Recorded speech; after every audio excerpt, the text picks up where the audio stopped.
Mind in chino mar Kuku mar Wach mikelo ni kinde ka kinde kod anje folo Mbaka. Achiel ka chiel warango weche madhi nyime koni kod kocha e piny mar Kenya, ka achiel kod weche matimore sirikande mag gwenge. Wadwarango weche gweko mag lakteche mabende no wuok Cuba kabire pacho kaindi.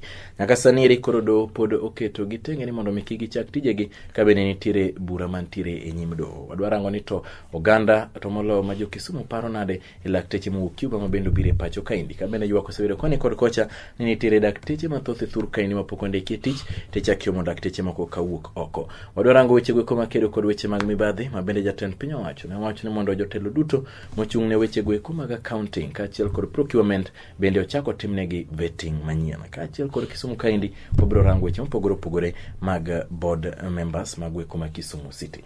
Arwaki e studio.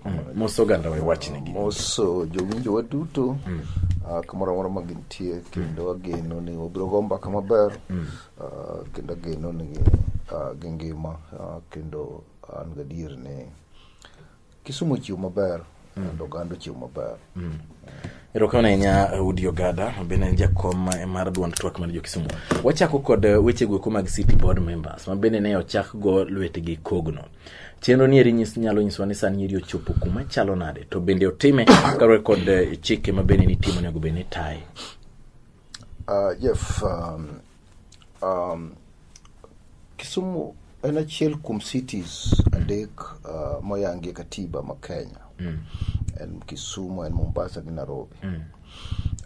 Mano ni chik number 12 kare achiel mawacho miluongo ni Urban Areas and City Act. Kare 12 yani section 12 wacho ni cities adego katibo yango ni nego gibedi.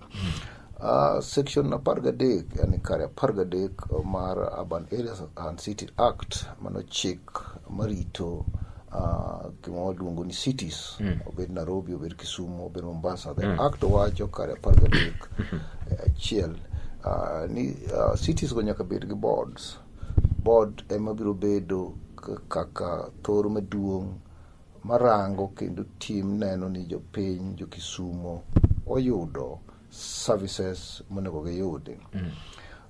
Kare 13 ba wacho ni board no nyaka yiere jokanya 11.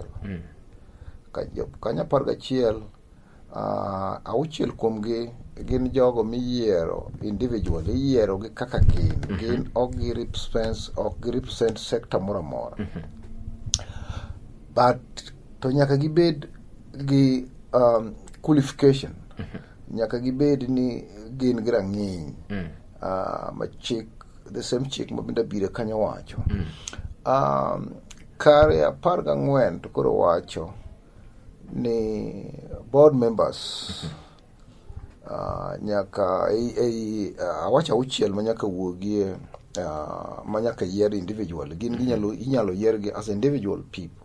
But abich kumo ji 11 to nyaka wuogie sectors. Sector mokwongo section mawacho mar 13 ba wacho ni nyaka bed body mo from the professional body. Jogo man gi rang'iny machalo jopuonj, machalo doctors, machalo lawyers, machalo engineer iluongo ni professional. To nyaka bed professional body matiyo alwora ma Kisumu City. Ok onyal bedo professional body matiyo Mombasa. Kata ko bed ngama tiyo alwora mar Kisumu kae. Alwora bed no jadak within the city mar Kisumu. En lawyer to nyaka bed no practice kodwa ka. Ka en engineer nyaka bed no practice kodwa. To nyaka bed gi oboke mapuodhe no oyiene gi the professional body mondo bed ka. Mar bi wacho ni nyaka bed ng'amwa informal sectors. Jo sector gi gin boda gin joma tiye joma use dho ndara gi joma nie chirni mine wa mausa lot go te kamoro amora nyaka gin waluongo gi ni informal sectors. Informal sector mindo wachi ni nyaka bed ng'ano ma informal sector kata ka en jangware kata ka en ja boda kata ka en ja uso duma kata ka en chiro to nyaka bed chiro ma ni alwora mar Kisumu City. Machielo wacho ni nyaka bed private sector. Private sector gin migepe ma ok mag piny owacho, mag ji giwegi, machalo Chamber of Commerce, machalo Kenya Association of Manufacturers, hoteliers and all that. Gin bende gibiro kaka private sector, to mana mane alwora ma Kisumu City. So kibiro kendo machielo wacho ni nyaka City Residents Associations, Neighborhood Association, Neighborhood bende nyaka bed umbrella body. Chik wacho maler, and wacho gima ng'eyo maler ma kata ka dhi mtoka kanyata asomo ni the same law, but because an kod gi abwongo na ka onge tiende munda asomgi. Wacho ni nyaka bed association or neighborhood association ma ni alwora mar Kisumu City. Mugik abichgo wacho ni nyaka bed ng'ama urban areas and cities. There is this Urban Areas and City Act no create gimoro ni urban areas and cities. So achiel kuom organization man within the city and urban areas bende nyaka appoint ng'ato. Gino kwachi ni kaka an jakom Kisumu City, chike go kwachi ni kaka an Audi an chairman mar Kisumu City Resident ni an manyaka bed kanyo, kwachi kamano. But wacho ni City Resident Association mamoko kech wanyalo bedo Kisumu association mopogore. Wacho ni association nyalo nominate umbrella association maduong' moriwogi nyalo nominate ng'ato, matiende ni ka in member mar Kisumu Association pod komno wanyalo nominate to kunwa mi barua mopwodhi ni dhi. So mane kama chik wacho. Koro ka emo wacho ni wan kaka jopiny to bende jowa 11 manyicho puodhogi bende gi meet criteria mago midwaro. Kiweyo qualification, kiweyo certificate of good conduct, kiweyo issues mag ang'ogirego, bende jogi nie criterion. To mano bende notimore samane koro chako go emo wacho ni nitie moko kuom ji abich ma ok no represent sectors. Professional body mano year representative mare and a professional which are a lawyer, and I want to respect nyaka wayiere ni a lawyer and chinyakach to nya game. Now what am ng'iyo to dak kanye wayudo ni okodak Kisumu, wayudo ni odak Nairobi. So kidhi the act mawacho to yeni yes ng'ani nigi qualification and a lawyer nyalo bede this board, but because chik wacho ni nyaka bed madak nyawa raise mano ok wawach ni wacho ni kiko bedi, but nyawa raise mano nikech the vetting team manyo telne gi the honorable speaker Onyangolo gi team ne was to us na nene kind of competent team munge gimatimo. So mano ne waris mano Farida Salim manyo bide informal sector ma originally no kele private sector kanotimo penyo notime private sector kanyo wele kako nyogi fwenyo kani wandiko nikech ne wasendiko ken gima ne wakwongo wandiko mwandiko barupe mang'eny ne county secretary, mwandiko barupe ne speaker, and they realized ne gitimo mistake. Koro gichenjo gi, then we were also asking gichenjo gi procedure man, at what point we change? Ngani utimo interview a private sector, koso ngani utimo interview kaka informal sector. Sama koro notimo kaka private sector ni tidwo ke informal sector, procedure mane miluwo. To sani koro uchopo kanye yero magi duto ne nitie ose yer jogi kiko sopodi koso nitie wache. Yes, more winning. Another vetting is going on. The process more vetting on the county secretary had been summoned by the assembly. The assembly had power to summon ngata. Kuragi summon the county secretary. Mondo gik manyo race, imamoko manyo jopinyo race. Then it issues nyaka mag integrity issues kata mang ji auchiel moteloka. Nyo nitie issues manyo jopiny race. Japiny ok en Audi. Japiny an nyalo mnadhi as one organ.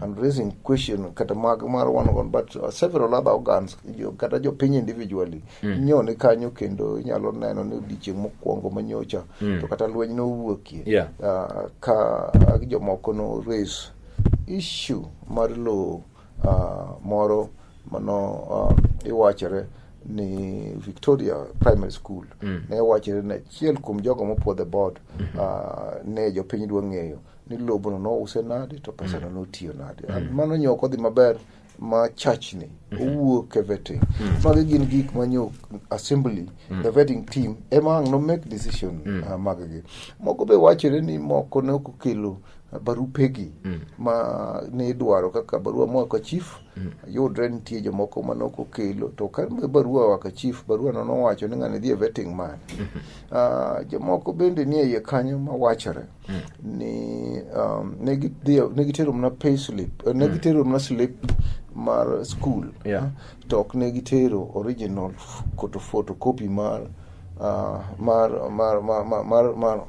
certificate kaka dware chik magi duto gin gik manyo waris and NT assembly mondo ne but mogik ni kata sama nyo waris gigini nyo waris gi kawan bende ne wasendiko barupe kacha wandiko barua mokwongo wandiko barua mar ariyo wandiko mar adek to kwayudo duoko ne ok oduoko and no onge gi option no watero the matter in court and anyalo wacho ni already the matter in court and petition number 39 of 2018 and judge made originally ne wadwaro mondo wa stop the process judge no wacho ni okonego wa stop the process nikech jogi pok obedo appointed jogi pod nie vetting to wadhi raise these issues the vetting committee in other words the assembly and waptene gi duoko tarik 21 koro bro tero ne gi duoko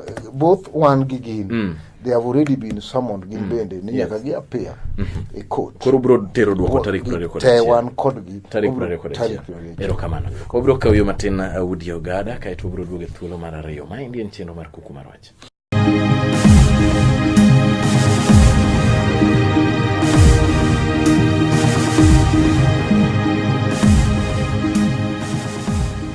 Kwa duoge thuolo mar ariyo ma indien chenro mar Kuku mar Wach ka bende mokwongo kanyo reno warango weche gweko mag vetting mag Kisumu City Board members ma bende nyaka saniri ka kiwinjo ka Audi Ogada wacho ni tire nyim doho kendi biwinje kendo tarik 21 wabro wege kanyo ero kechen wach ma bende tire nyim doho e ka wabro wache ka chieng'no ero osekalo. Audi Ogada lakteche ne wuok Cuba kendo donje pacho kaindi un kaka jo civil society pacho wen mane wachni ni tire Uganda mapingo wacho ni dakteche ni tire Kenya kaindi mang'eny mapoko ndiki techa kikelo moko ka wuok oko nyaka saniri do bendo chako chungo dakteche gweko mawuok Cuba ni kigiti komonde nyaka winj wach manotere do kod omtata ma bende achiel kuom josonro wete ni iwacho nade wacho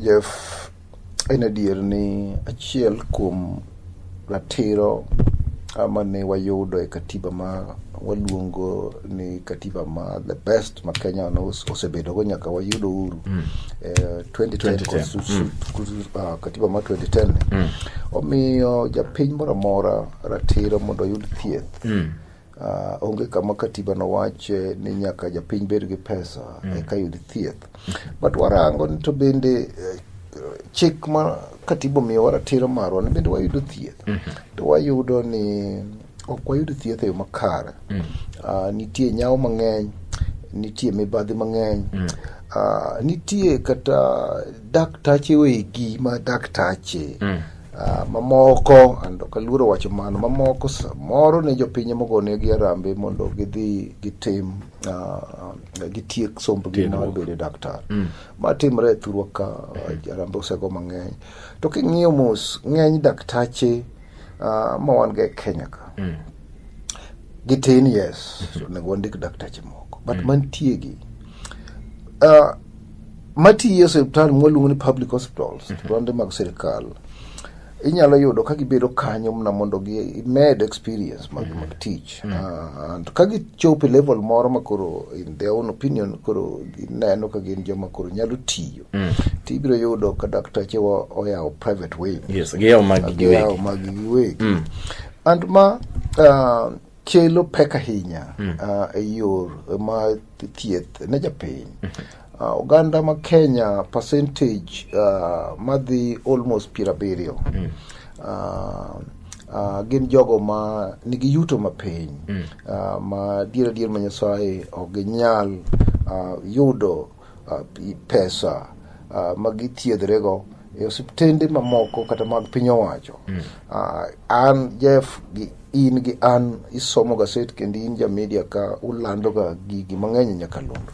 Ibiro yudo ni kata sama wawuoyeni wan gi joma ng'eny mobedo retained, mamoko setho to bodies gi pod jo hospital somako nikech pesa ma nonego bende gichulo pok gichulo. Moko kuom gi bende wacho ni ng'ato dak ndalo 2-3 to koyudo thieth e yo makare to pesa ne osechopo milion kuma oyude milion ni onge. Magi gik ma wan go e Kenya ka, wan gi katiba mawacho no miwa thieth nono, wan gi daktache ma ok nyal tiyo n'oganda gi chunygi duto matin ma nyalo timo mano. And therefore jo Kenya nigi pek e yore mag thieth. Kanyocha sirikal o negotiate gi jo Cuba kata me gi jo piny mamoro kata kopogore gi Cuba mondo bi en adier ni wan gi shortage mag daktache. En adier ni jo Kenya mang'eny wuok ka kendo dhi e pinje ma Cuba girigo, pinje machalo India, and ka wayudo doctors ma kuro ma koro familia na kaka Audi ka okanyal dhi India, okanyal dhi Cuba, to Cuba doctor nitie nikech ka neno chenro mane jogo keto any doctors gi ibiro tergi e counties te. And the number gino bed ni piny ok nyal romo demand ma jo Kenya dwaro. Anaparo ni ne en paro maber kuom sirikal mondo gine ni oganda oyudo thieth e yo ma nyalore, mondo mi nyawo mwango kata mibadhi mwango ma kochopo sa 9 kata sa 10 daktar ni oseringo tande. Bende ng'eny gi golo jotuo kanika tere private wing mag hospitende moko maka koro aka kore kodhi thiedhe to nego thiedhe ka. Chemistries ming'iewo yath bende gin giwegi daktache ma ginyalo yudo ni gidirecti. Mano to timre kata mana hospitende wa mag chalo matindo tindo ma wan gi counties gi. Ibiro yudo ni kata mana daktar mane hospital ni ng'isi ni dhi ng'iewo yath kama dhi ng'iewo yath kama kata gi ng'ato yawo kiosk moro machiegni kanyo kaming'iewe gi kamori no gin kare. So really magi moko kuom gigo mahinyo oganda e yore mag thieth. Omiyo kang' mar kelo lakteche gi ekipa en gima ber. Ka lakteche en gima ber to mano ng'isi ni wan kaka jo Kenya ma bende odhi skul, ma bende otimo tiegruok mag thieth kendo opuodhi ni koro ginyalo thietho. Ka gintie man oko we mani tich man ginyawogi, onego bed ni wamiyo gi nafas mondo mane momiyo ne giyiero mondo giti tich mar laktar ithuoka. To ka gintie oko kacha to man gi nyawo, man gi corruption mok nyal tiyo emane iye ka. Sirikal gi institutions mamage monego bed ni ng'iyo kaka ji timo tije onego piedhi. Onego girang daktache ke chiko yienegi gipiedhi jogo ma reluctant, jogo ma pachgi osedhiye tiyo tich gi giwegi goloko mondo jogo ma otiegre man oko ma bende gombo biro kendo gin adier gintie omi nafas mondo ti. Sirikal bende onego ng'i kaka girango namba mar police every year. Watimo recruitment mar police kata mar jo army kata gi mag NYS gi.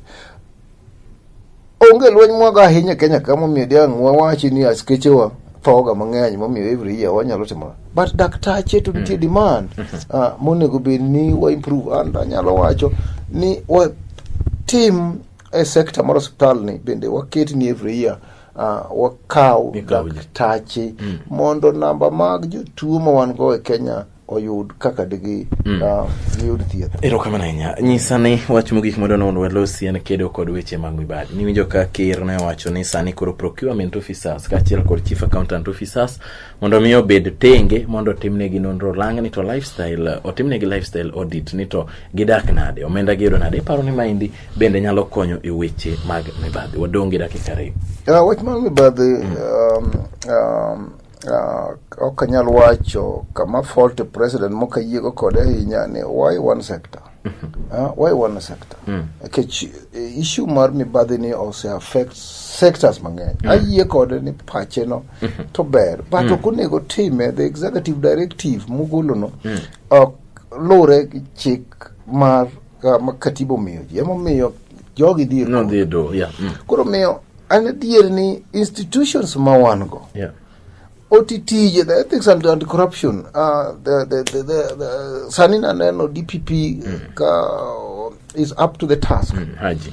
What is Haji these institutions? To goal katamna sisi ni okonikeche sani koreka ginbe nyogi lando bangi kanya Haji ose tero jomoko ni ginbe koro find me achiel gi wiye. You know, ok nyalre omiyo anta wacho ni mibadhi mantie machiel kumgi ero mar procurement no nyare ni kech gima sirikal timo ewi gigo onge. Kenya nigi chike maka waketo ni wa supervise gi kendo wa implement gi Jeff tibiro yudo ni wanyalo bedo ka beta country. Kenya nigi pesa, Kenya nigi gik madwarre, Kenya nigi laws madwarre, Kenya the conduct and attitude majo Kenya both money system gi man oko nyaka moderate mondo wa goal gi miluongo ni corruption ne oko. Corruption Jeff omiyo jo Kenya mang'eny odhier.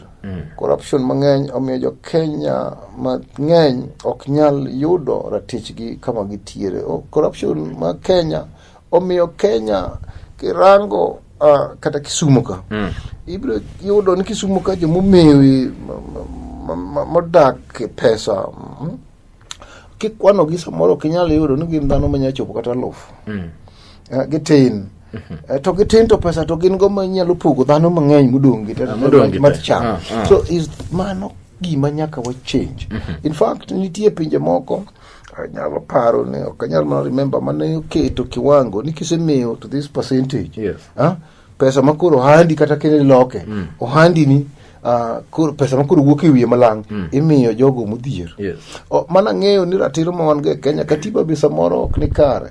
Ratiro ma wan go e katiba ma Kenya ok nyal yie mano but kirangi critically tibiro yudo ni Jeff ni ok osetimo maber ahinya issue ma mibadhi to ok en kata ethics and anti-corruption kende, ok en kata police and CID kende, ok en kata DPP kata mana our members of parliament wan gi a committee ma otimo oversight mang'iyo migepe duto kata mana budget iluongo ni control of budget kata gigi nitie and ang'o momiyo wan kama wan ni kirango traffic kata sani adhi wuok e ndara ka okwanyo tineno ini joga set ise lando mano matinde ok nyal lando nikech koro ke news koro kata kibire radio ka ni mane news makawuoni ago ok naneno ka traffic konyo onge ng'abro winjo ni kichani gima ji ong'iyo and in fact gike sungu to nyalo wacho ni en a negotiated mibadhi ma wan wawegi it's normal to us wayiere. So magi gik ma nyaka wachak rango mos mondo mi wachange. Erokamano ahinya Audi Ogada jakom mar Kisumu Resident Voice Association kuom kawo thuolo mar chiel kachiel mondo mi chopi kaindi mondo mwatwage weche koni kod kocha mabende omako piny mar Kenya kachiel kod sirikande wa mag gwenge. Nyaka wachak warad kendo an Jeff Mbaka uriti masani kendo kuom chopi studio.